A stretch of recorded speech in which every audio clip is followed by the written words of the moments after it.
ba da magani. Al'umma man zaitun sun kawo adama habate sauda mai sanya siya zuma sun kawo har zanzam man gashi suna da shi man foda sun kawo su ne raba gardama Islamic medicine.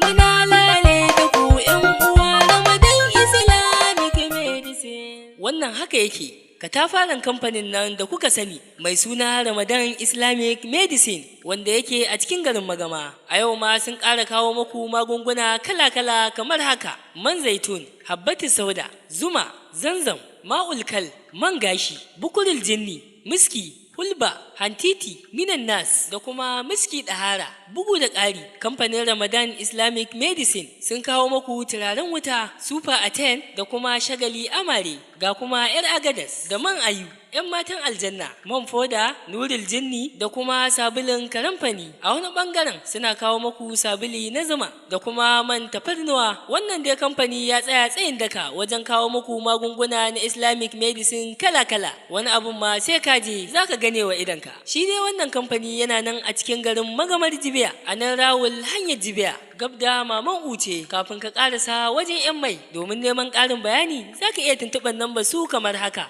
0700 65 79 82 80. Ga ku mutanen Nijar za ku iya tuntuɓar lambar su kamar haka: 74 10 15 55. Sayan nagari mai da kuɗi gida.